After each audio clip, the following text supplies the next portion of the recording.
बहुत पहले की बात है। एक छोटा सा काफी खुशहाल शहर था, लेकिन अचानक एक दिन उस शहर में एक अजीब सी समस्या आ गई। अचानक से लाखों की संख्या में चूहे उस शहर में आकर जमा होने लगे। सभी नगरवासियों के लिए जीना मुश्किल हो गया था।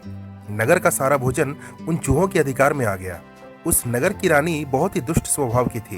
वह चूहों को नगर से बाहर निकालना तो चाहती थी, लेकिन उसके लिए पैसे खर्च करने को बिल्कुल भी तैयार नहीं थी। उन्होंने केवल विलाप गाया कि मनहूस चूहे मेरा भी खाना खा जा रहे हैं। एक दिन एक अजीब सा दिखने वाला आदमी रानी के महल में आया। उसके हाथ में एक बांसुरी थी। उस व्यक्ति ने सिर झुकाकर रानी के प्रति सम्मान प्रकट किया और रानी ने पूछा, तुम क्या चाहते हो और तुम कहां से आए हो? उस आदमी ने सिर झुकाकर फिर कहा, रानी, मैं बहुत दूर देश से आ रहा हूँ। उसने आगे कहा कि मैंने सुना है कि इस शहर में बहुत सारे चूहे हैं, क्या यह सच है?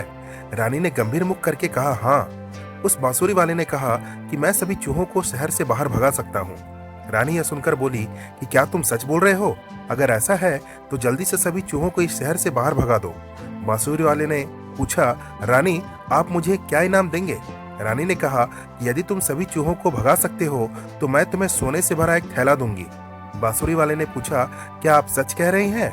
हाँ हाँ, मैं सच कह रही हूँ, रानी ने थोड़ा गुस्से में कहा। वह आदमी महल से बाहर आ गया।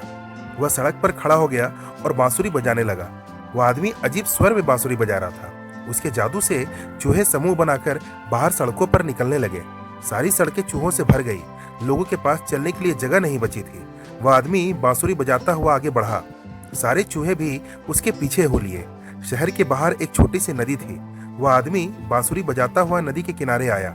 सारे चूहे भी वहां उसके पीछे पीछे आ गए। नदी में ज्यादा पानी नहीं था। वह व्यक्ति पैदल ही नदी पार करने लगा।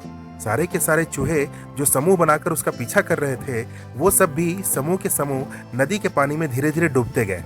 सारे चूहे जब नदी में डूब गए, तब फिर बांसुरी वाला रानी के पास गया।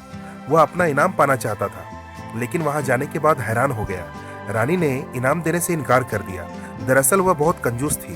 जब पूरा शहर खतरे में था, तब रानी ने उसे इनाम देने का झूठा वादा किया था। बांसुरी वाले ने धीमी आवाज में कहा, रानी, आपने तो मुझे इनाम देने का वादा किया था। यह सुनकर रानी चिल्लाई, निकल जाओ यहाँ से, मैं तुम्हें एक पैसा भी नहीं दूंगी। रानी की यह बात सुनकर बांसुरी वाले ने मन ही मन कहा कि मैं इस अन्याय का बदला लूंगा। वह अब सचमुच गुस्से में था। बांसुरी वाला सड़क पर आया और नई धुन के साथ बांसुरी बजाने लगा। उस धुन को सुनकर नगर के सभी बच्चे दौड़कर उसके पास जमा होने लगे। बांसुरी बजती रही और नगर के सभी बच्चे मंत्रमुग्ध होकर उसके पीछे हो लिए।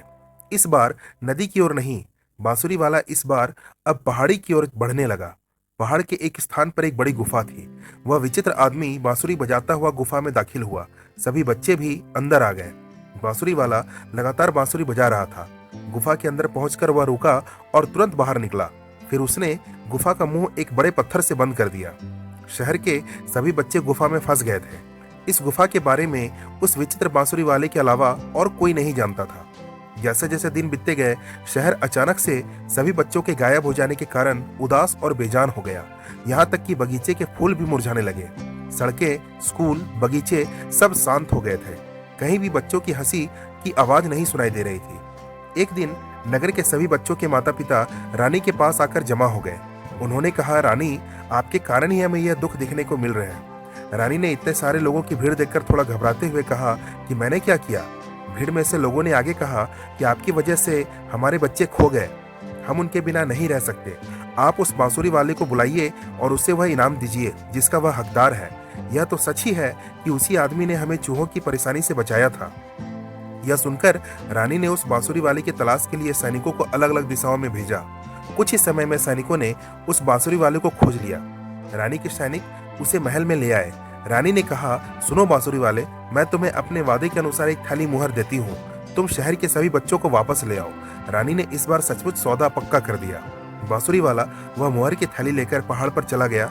गुफा के भारी पत्थरों को हटा दिया गया और छिपाए गए बच्चों को रिहा कर दिया गया। वे सभी बच्चे बहुत ही खुशी से चिल्लाते हुए अपने अपने माता पिता के पास लौट आए। शहर में फिर से हंसी और खुशी लौट आई। दोस्तों, कहानी अगर पसंद आई हो तो वीडियो को लाइक और चैनल को सब्सक्राइब करना बिल्कुल ना भूलें। धन्यवाद।